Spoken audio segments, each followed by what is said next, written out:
Olá, boa noite. Começa agora o Jornal da Justiça desta quinta-feira, 12 de agosto. O presidente do TSE anuncia medidas que aumentam ainda mais a transparência do sistema eletrônico de votação. Entre as providências anunciadas pelo ministro Luiz Roberto Barroso estão a ampliação do prazo para partidos acompanharem o desenvolvimento dos programas que rodam nas urnas e a criação de comissão externa para acompanhar de perto o funcionamento do sistema eleitoral. Esse é um dos destaques da edição de hoje. Você vai ver também. Superior Tribunal de Justiça mantém decisão que restabeleceu condenações do júri por massacre do Carandiru. Supremo retoma julgamento sobre penhora de imóvel de fiador de aluguel comercial. STF decide que normas que vinculam subsídios de deputados e governador de Sergipe a outros cargos são inconstitucionais.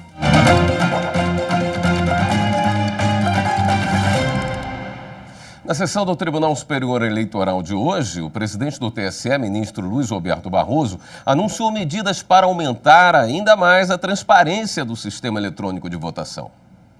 O presidente do Tribunal Superior Eleitoral, ministro Luiz Roberto Barroso, defendeu a segurança das urnas eletrônicas e do rigor das eleições brasileiras. Entre as medidas anunciadas, os códigos-fonte, programas inseridos na urna para permitir a votação e a totalização dos votos, serão abertos aos partidos e técnicos das legendas a partir de 1º de outubro deste ano, com 6 meses de antecedência do prazo legal. Agora, as legendas terão 1 ano para avaliar os softwares que rodam no aparelho. O ministro reforçou o convite aos partidos. Como a dúvida foi artificialmente instilada, nós estamos convidando todos para, desde o primeiro momento, estarem aqui conosco no Tribunal Superior Eleitoral, acompanhando cada passo, que começa com o teste público de segurança e continua com o desenvolvimento do programa, depois a sua assinatura digital e a sua lacração. O presidente do TSE também afirmou que a Secretaria de Tecnologia de Informação do Tribunal está fazendo um estudo para aumentar o número de urnas que são auditadas de forma independente durante o teste de integridade. O procedimento vai sortear na véspera da eleição 100 urnas aleatórias, que serão utilizadas para coletar o voto dos eleitores em cédulas de papel, com correspondente registro da urna eletrônica, em ambiente controlado e filmado por câmeras. O ministro ressaltou que jamais houve divergência nessa votação simulada. Também foi divulgada a criação de uma comissão externa com representantes da sociedade civil e instituições públicas para fiscalizar e acompanhar de perto o funcionamento do sistema eleitoral. Segundo o presidente do TSE, o grupo terá livre acesso a pessoas e equipamentos da Corte para ajudar no planejamento de medidas de transparência e auditar cada etapa do processo. Ninguém, evidentemente, recebendo remuneração, uma atuação pro bono em nome da sociedade. Olhos da sociedade dentro do Tribunal Superior Eleitoral, não porque nós tenhamos qualquer dúvida, mas porque nós fazemos questão de demonstrar tão intensamente quanto possível e com clareza solar que aqui nós trabalhamos a sério, com integridade e com transparência. O Superior Tribunal de Justiça decidiu que o Google não precisa excluir das buscas uma foto do cantor Ney Matogrosso com o deputado Kim Kataguiri. Entenda o caso da reportagem de Jéssica Castro. O colegiado acolheu recurso do Google para desobrigá-lo de excluir resultados decorrentes da busca pelo nome do cantor Ney Matogrosso que estejam associados a publicações feitas na internet pelo deputado federal Kim Kataguiri, um dos fundadores do movimento Brasil Livre. De acordo com o processo, além do pedido relacionado às pesquisas do Google, o cantor pediu a exclusão de fotografia publicada pelo deputado na rede social Facebook, em que os dois aparecem juntos e a legenda sugere que o artista teria sido favorável ao impeachment da presidente Dilma Rousseff. O Tribunal de Justiça de São Paulo manteve parte da sentença que ordenou ao Facebook a exclusão da imagem e reformou a decisão para determinar ao Google que removesse os resultados de pesquisa. Ao analisar o recurso no STJ, a relatora, ministra Nancy Andrighi, explicou que o provedor de pesquisa não hospeda ou gerencia os sites apresentados nos resultados da busca, se limitando a indicar links que contenham os termos pesquisados. Ela explicou que, embora o Código de Defesa do Consumidor seja aplicável aos serviços dos sites de busca, a responsabilidade é restrita a certas atividades, como garantir o sigilo dos dados do usuário. Segundo a ministra, a filtragem do conteúdo das pesquisas feitas pelos internautas não é uma atividade inerente ao serviço. Nancy Andrighi destacou também que a jurisprudência consolidada do STJ entende que os provedores de pesquisa não podem ser obrigados a eliminar resultados derivados da busca por termos específicos, tampouco os resultados referentes a foto ou texto em particular, sem a indicação do endereço das páginas onde estiverem inseridos. Por maioria, a primeira turma do Superior Tribunal de Justiça garantiu a uma empresa de tecnologia a continuidade de benefício fiscal que foi revogado antes do prazo. Por maioria de votos, a primeira turma do STJ deu provimento ao recurso especial de uma empresa com a finalidade de manter a redução a zero das alíquotas de PIS/COFINS após a lei ter antecipado o fim do prazo de concessão do benefício. O colegiado considerou que a revogação antecipada violou o princípio da segurança jurídica, pois a empresa cumpriu condições específicas para ter acesso à alíquota zero. Para ter acesso ao benefício, o programa de incentivo fiscal exigia que a empresa trabalhasse com fornecedores nacionais e limitasse o preço de venda no varejo, como forma de democratizar a inclusão digital. No caso julgado pela turma, a Lei 13.241 de 2015 antecipou em 3 exercícios o fim do benefício que havia sido concedido a empresas varejistas do ramo de informática, como incentivo à inclusão digital de consumidores de baixa renda. Para a empresa recorrente, houve ofensa ao artigo 178 do Código Tributário Nacional, já que ela cumpriu as condições necessárias e readequou a estrutura do negócio para obter o benefício durante 10 anos. No voto que prevaleceu no colegiado, a ministra Regina Helena Costa entendeu que, embora o caso não tratasse de isenção, mas de redução a zero das alíquotas de contribuição, deveria ser aplicado o CTN, que veda a revogação de isenções onerosas antes de decorrido o prazo de vigência. De acordo com a ministra Regina Helena Costa, as condições estabelecidas no programa exigiam da empresa contrapartidas que reduziam sua liberdade numa economia de mercado e afetavam seu lucro. Portanto, tinham um claro caráter oneroso. E a prematura extinção da alíquota zero de PIS/COFINS não se aplica à recorrente por força do que dispõe o artigo 178 do CTN, dispositivo que concretiza o princípio da segurança jurídica no âmbito das isenções condicionadas e por prazo certo. Em parecer encaminhado ao Supremo Tribunal Federal, o Procurador-Geral da República, Augusto Aras, afirmou que medida provisória que cria um novo Programa Emergencial de Manutenção do Emprego e da Renda é constitucional. Lançado com o objetivo de evitar a demissão em massa durante a pandemia da Covid-19, o Programa Emergencial de Manutenção do Emprego e da Renda prevê, entre outras medidas, a diminuição da jornada de trabalho e salário temporariamente por meio de acordos entre funcionários e empresas, sem a necessidade de participação dos sindicatos. O PDT, Partido Democrático Trabalhista, apresentou ação direta de inconstitucionalidade contra a MP no Supremo Tribunal Federal. Ao se manifestar no processo, o Procurador-Geral da República, Augusto Aras, afirmou que a medida provisória, número 1045, valoriza a negociação coletiva como forma de melhoria e de proteção da condição social dos trabalhadores. Além disso, respeita o artigo 7 da Constituição Federal, que considera a possibilidade de redução salarial mediante acordo ou convenção coletiva. E no próximo bloco, a STF declara que leis que atrelam subsídios de deputados e governador de Sergipe a outros cargos são inconstitucionais. Voltamos em instantes.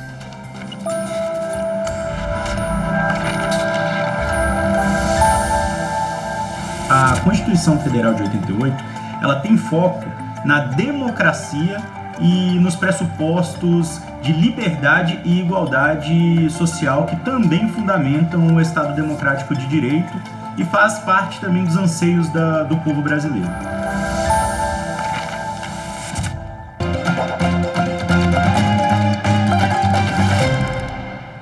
A quinta turma do Superior Tribunal de Justiça indeferiu agravo interno e manteve a decisão monocrática do relator do caso, que deu provimento ao recurso especial do Ministério Público e restabeleceu condenações do júri por massacre do Carandiru.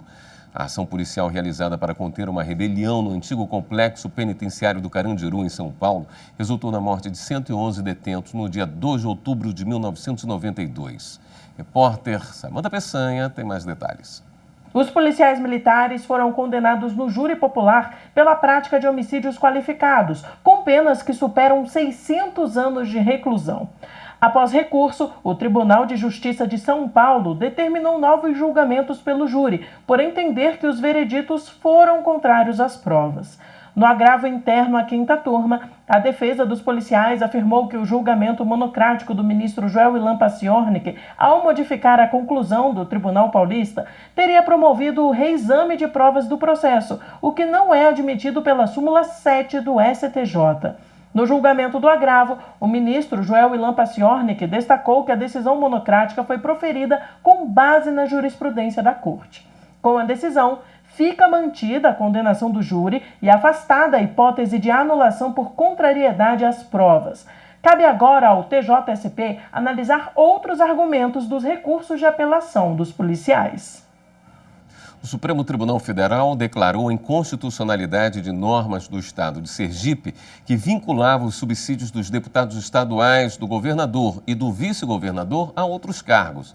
Entre elas, duas leis estaduais definiam que os parlamentares receberiam 75% do que ganham os deputados federais e que o governador e o vice não poderiam receber remuneração inferior ao subsídio de desembargador do Tribunal de Justiça do Estado e do deputado estadual, respectivamente. A ação contra as leis sergipanas foi ajuizada pelo Procurador-Geral da República, Augusto Aras, e julgada em sessão virtual da Corte. Por unanimidade, o plenário do STF acompanhou o voto do relator, Edson Fachin. O ministro afirmou que a Constituição Federal proíbe que cargos assimétricos estabeleçam entre si relação que implique aumento remuneratório automático, salvo nas hipóteses expressamente elencadas no texto constitucional. Uma técnica de enfermagem não tem direito ao acúmulo de função de faxineira em hospital. A decisão do TRT da 4ª Região foi mantida pela 3ª turma do Tribunal Superior do Trabalho. A mulher alegou que foi contratada para trabalhar no setor cirúrgico como técnica de enfermagem, mas que durante a jornada exercia ainda as funções de faxineira. Ela afirmou que fazia a limpeza dos aventais de chumbo, da sala de equipamentos e mobílias em geral, além de retirar o lixo. Por isso, pediu o acúmulo de função. Mas o Tribunal Regional do Trabalho da 4ª Região, no Rio Grande do Sul, negou o pedido. O regional citou o parágrafo único do artigo 456 da Consolidação das Leis do Trabalho, que diz: se não há prova ou cláusula contratual expressa, o entendimento é de que o empregado se obrigou a todo e qualquer serviço compatível com a condição pessoal. A profissional, então, entrou com um recurso no TST. Ela afirmou que não desempenhou as atividades de limpeza e higienização desde o início do contrato, conforme declarado pelo regional. Mas o relator do caso, na 3ª turma, ministro Agra Belmonte, também negou o pedido. O ministro explicou ainda que, para entender de forma contrária, seria necessário reexaminar fatos e provas, o que é vedado pela súmula 126 do TST. E a seguir, ministro Alexandre de Moraes determina que o presidente Jair Bolsonaro seja investigado por vazamento de inquérito sigiloso da Polícia Federal. É depois do intervalo.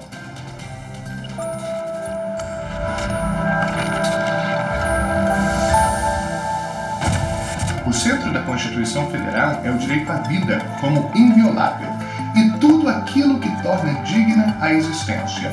A segurança, as normas do trabalho, a economia justa, a proteção das nossas crianças e adolescentes, o amparo às nossas famílias, a saúde e muito mais. Por isso, quanto mais a Constituição for conhecida e cumprida, mais perto nós estaremos da nação próspera em que todos nós sonhamos viver.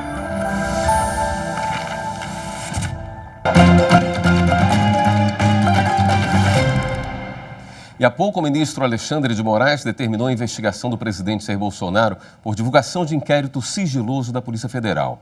O ministro atendeu a um pedido feito pelo Tribunal Superior Eleitoral no início da semana. No dia 4 de agosto, Bolsonaro divulgou nas redes sociais parte da investigação sigilosa que apura ataque ao sistema interno do TSE em 2018. A Corte Eleitoral já esclareceu que a ação não representou risco à integridade das eleições daquele ano. O vazamento será investigado no Supremo no inquérito das fake news de relatoria do ministro Alexandre de Moraes. Também vão ser investigados no caso o deputado federal Felipe Barros e o delegado da PF Vitor Neves Feitosa Campo. Moraes também determinou que o delegado seja afastado do comando do inquérito que apura o ataque ao TSE. Redes sociais como Facebook e Twitter devem excluir imediatamente as publicações com conteúdo sigiloso. A Procuradoria-Geral da República tem 5 dias para se manifestar a respeito. No Supremo Tribunal Federal está empatado o julgamento sobre penhora de bem de família de fiador em contrato de locação comercial. O Supremo Tribunal Federal discute se é constitucional a penhora de bem de família de fiador dado em garantia em contrato de locação comercial.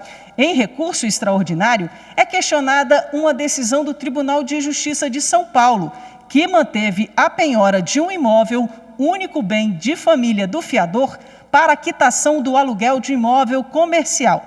Segundo o TJ, não seria aplicável ao caso a decisão em que o plenário do STF havia se manifestado pela impossibilidade da penhora do único bem de família do fiador na locação comercial.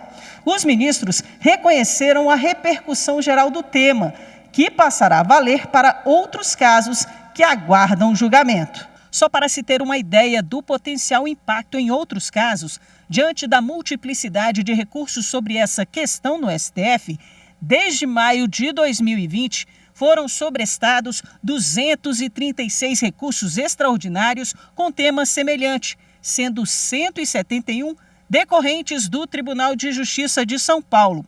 O relator ministro Alexandre de Moraes lembrou que mesmo a primeira e a segunda turma do Supremo têm divergido na solução dessa controvérsia, por vezes considerando impenhorável o bem de família do fiador e, em outras ocasiões, admitindo sua penhorabilidade. Moraes, então, votou pela constitucionalidade da penhora de bem de família do fiador em contrato de locação comercial e manteve a decisão do Tribunal de Justiça de São Paulo. Efetivamente, me parece que o inciso 7º do artigo 3º da Lei 8.009 de 90, que foi introduzido pela Lei do Inquilinato, pela Lei 8.245 de 91, esse inciso não fez nenhuma distinção quanto à locação residencial ou locação comercial, para fins de excepcionar a impenhorabilidade do bem de família do fiador. As discussões legislativas na Lei do Inquilinato, a própria análise de toda a doutrina, a excepcionalidade do inciso 7º se dá em proteção ao instituto da fiança.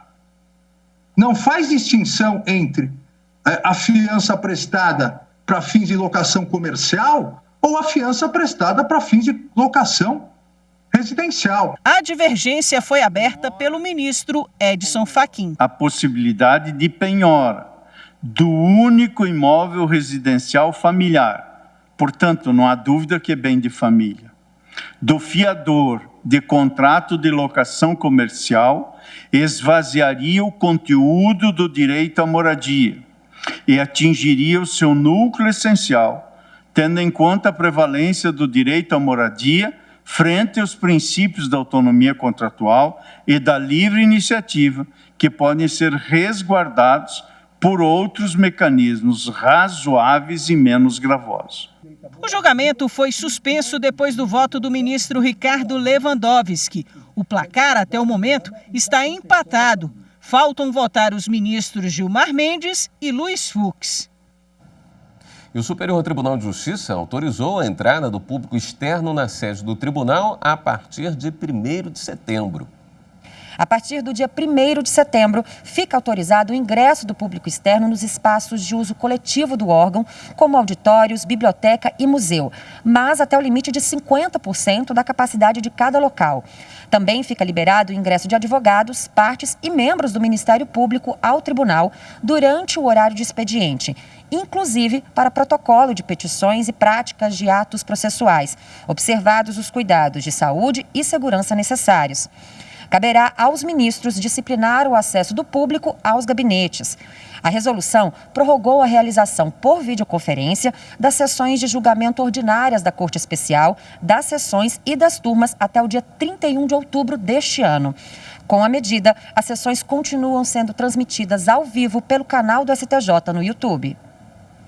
Ministros do Superior Tribunal de Justiça participaram hoje de manhã de um debate sobre mudanças trazidas com nova norma da Agência Nacional de Saúde Suplementar para os planos de saúde. O seminário Análise Econômica dos Atos Regulatórios na Saúde reuniu ministros do STJ, o presidente da Agência Nacional de Saúde Suplementar, além de médicos, economistas e atuários. Realizado pela revista Justiça e Cidadania, o evento tratou dos impactos econômicos e as demais consequências das mudanças trazidas pela Resolução Normativa 470 da ANS, que trata do processo de atualização do rol de procedimentos e eventos em saúde. Na abertura do seminário, o presidente do STJ, ministro Humberto Martins, destacou a importância do papel do tribunal na uniformização da solução de controvérsias idênticas, proporcionando segurança jurídica aos assuntos relacionados à saúde suplementar. O ministro também falou de critérios que devem ser observados nos procedimentos de elaboração dos atos regulatórios na saúde suplementar.